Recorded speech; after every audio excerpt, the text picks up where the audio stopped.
Assalamualaikum warahmatullahi wabarakatuh. Saya Nofrizal, pimpinan dari Perguruan Pencaksilat Gerak Batin. Kami juga termasuk dalam keluarga besar Kampung Silat Jampang yang terdiri dari beberapa perguruan dan sanggar. Ada 53 perguruan dan sanggar. Kami salah satunya. Saya akan menjelaskan profil dari Perguruan Pencaksilat Gerak Batin. Perguruan Pencaksilat Gerak Batin berdiri pada tanggal 9 November tahun 2010 di Ratu Jaya, Kecamatan Cipayung, Kota Depok, Jawa Barat. Saya pribadi salah satu dari pendiri dari Perguruan Pencaksilat Gerak Batin dan sekaligus guru besar dari Perguruan Pencaksilat Gerak Batin. Gerak batin adalah gerak silat olah batin, di mana kita semua sudah tahu pencaksilat di Indonesia ini sudah sangat berkembang. Maka dari itu saya ingin berpartisipasi untuk mengembangkan pencaksilat di Indonesia. Berdirinya pencaksilat ini hasil dari pemikiran saya, jurus-jurus yang saya ciptakan sendiri. Alhamdulillah, semenjak dari tahun 2010 sampai sekarang sudah dapat mendapatkan prestasi baik tingkat Kota Depok maupun tingkat nasional. Kemudian kami juga sudah berkembang di beberapa kecamatan. Alhamdulillah untuk aplikasi-aplikasi dari pencaksilat ini sudah bisa dirasakan oleh murid-murid kami.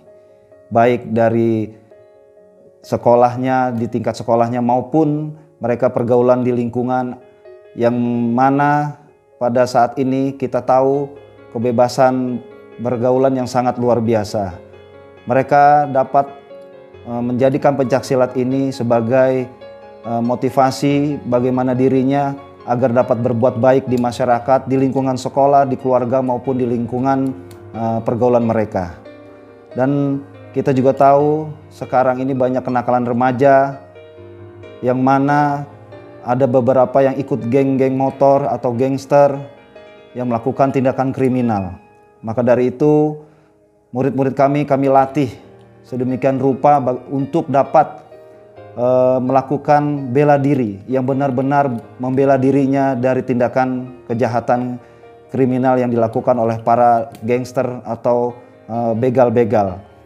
Dan kami juga bekerja sama dengan beberapa komunitas yang alhamdulillah mereka ikut serta belajar seperti anak-anak ojol.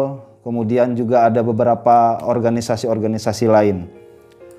Alhamdulillah juga kami sudah terdaftar di IPSI tingkat Kota Depok.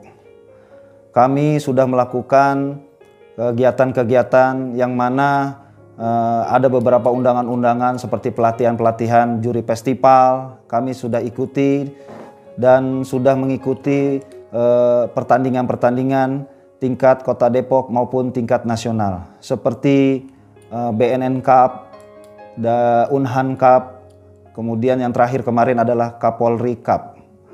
Dan alhamdulillah juga kami telah mendapatkan beberapa prestasi, yang mana prestasi tersebut dibutuhkan oleh murid-murid kami yang masih tingkat sekolah, baik dari SD, MI, SMP maupun SMK.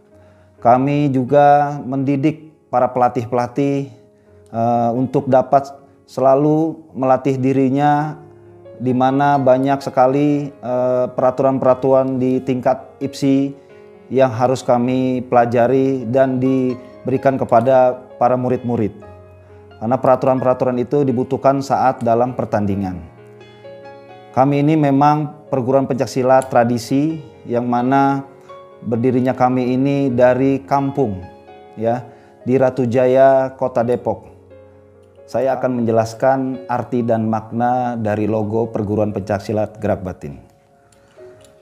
Logo dari Perguruan Pencaksilat Gerak Batin ini saya buat dengan penuh hati-hati, dengan penuh kesungguhan. Di mana di sini ada gambar atau logo. Yang pertama adalah logo bintang, kemudian merah putih, padi kapas, berjabat tangan, kemudian ada kedua tangan, telapak tangan kanan dan kiri, di tengahnya ada sinar. dengan dasar warna hijau, kemudian dilapisi atau dikelilingi dengan warna kuning.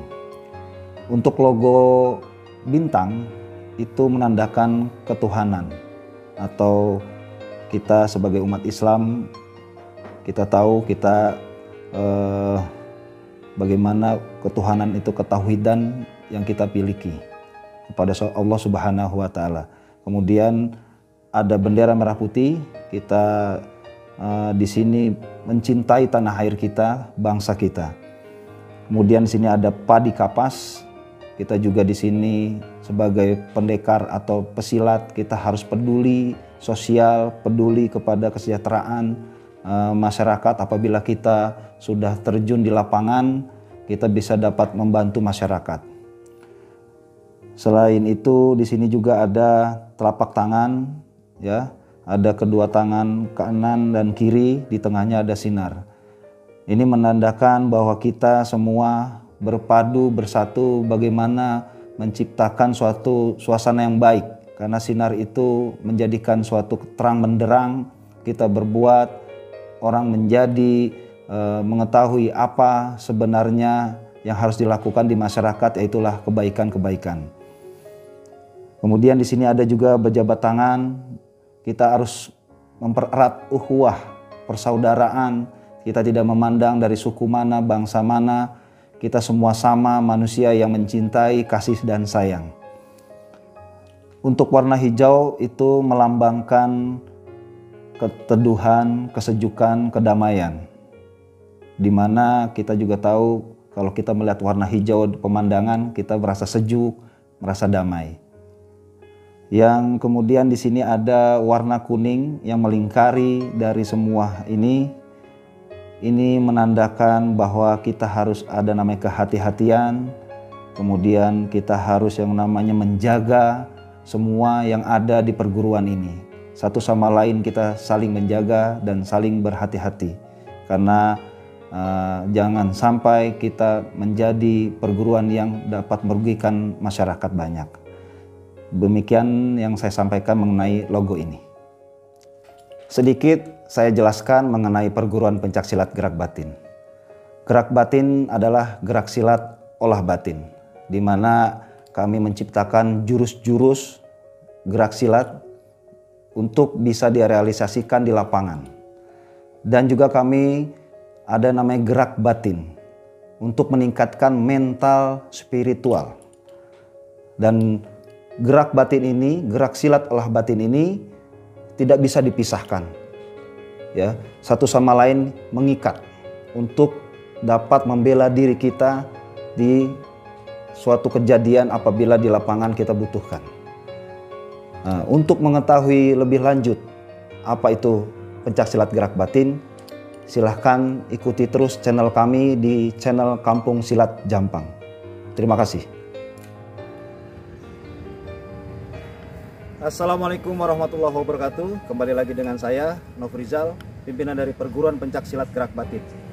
Tadi saya sudah menjelaskan mengenai profil dari Perguruan Pencaksilat Gerak Batin. Nah, sekarang saya bersama murid saya, salah satu pelatih dari di dalam Perguruan Pencaksilat, ya, namanya Saudara Baitullah. Ya, alhamdulillah beliau sudah melatih dan melahirkan beberapa atlet yang menjadi juara di beberapa event. Baik, di sini akan saya aplikasikan salah satu jurus di Perguruan Pencaksilat Gerak Batin. Silakan Bang Baitullah. Ini jurus 1 ya.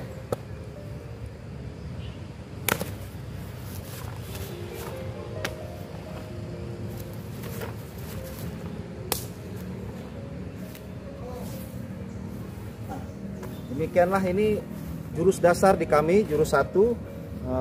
Ini juga sudah bisa dipakai untuk membela diri, ya, sebab kalau di kami ini nggak mungkin kita untuk membela diri harus lama dulu baru bisa buat bela diri gitu kan, karena di lapangan itu tidak tahu kapan kita mendapatkan lawan di lapangan.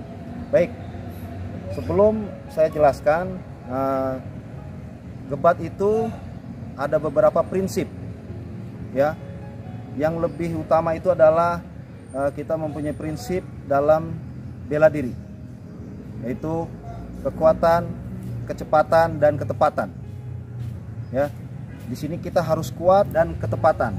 Ya, untuk aplikasi dalam bela diri. Kalau untuk seni bela dirinya kita ada namanya ketangkasan, keindahan. Ya, baik. Untuk jurus 1 tadi ini ada beberapa gerakan. Ya, yang pertama itu gerakan tangkis, ya, bongkar, pukul, gedik, ya. Nah, ini menggunakan gerakan yang mana kita tidak dahulu menyerang, tapi kita menunggu serangan, seperti itu, ya.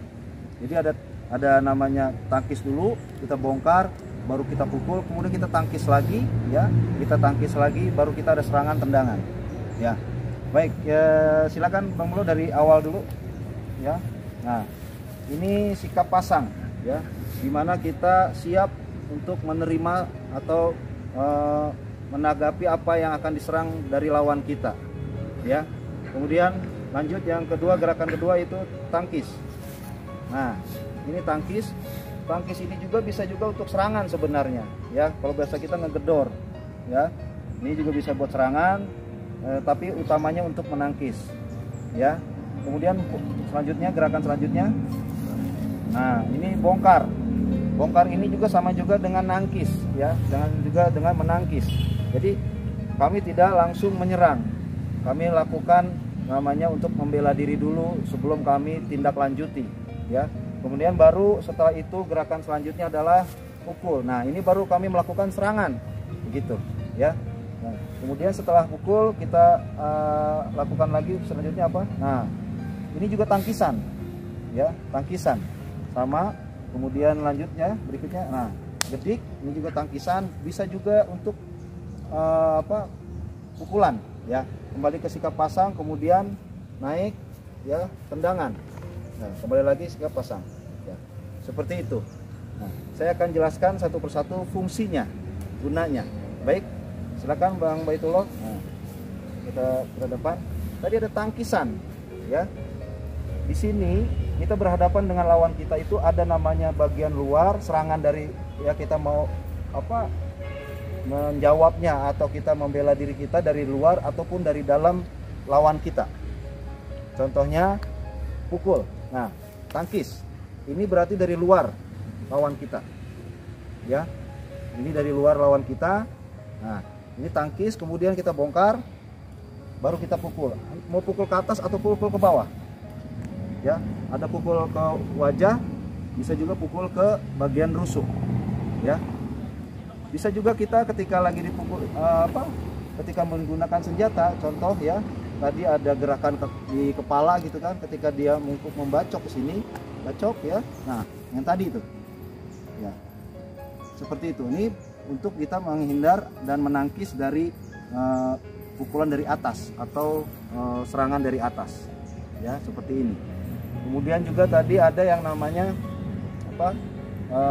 gedik, ya, seperti gedik itu bisa juga untuk ketika ada tendangan atau serangan senjata tajam berupa pisau untuk menusuk, ya. Contoh tendangan, ya, ini. Nah, seperti itu.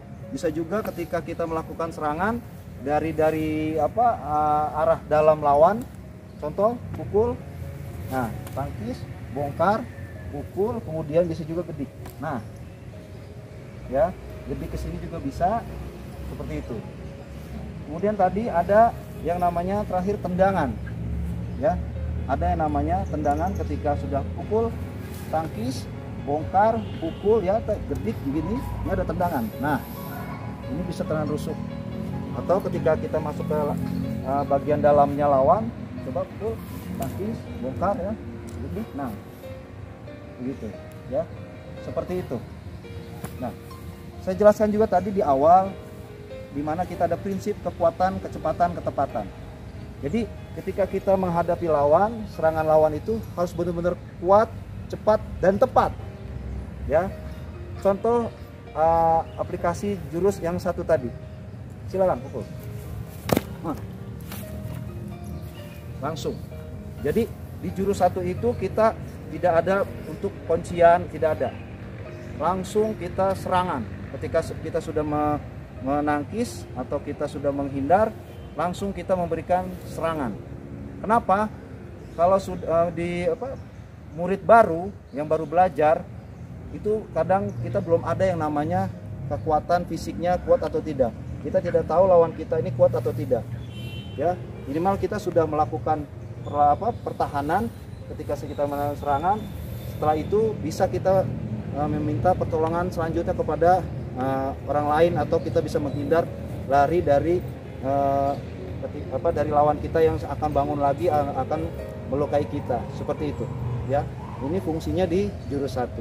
Ya, jadi kita benar-benar kekuatan, kecepatan, ketepatan itu penting. Tadi dari luar, kalau dari dalam kita juga harus benar-benar melakukan dengan kuat, cepat, dan tepat. Coba pukul, ya. Nah ini langsung kita melakukan, bisa pukulan, lanjutan. Jadi kita beruntun, tinggal pilih, ya. Ini mau tendang, apapun kita bisa lakukan di bagian dalam dari lawan kita. Apabila menggunakan senjata pun sama, silakan, ya. Pakai golok.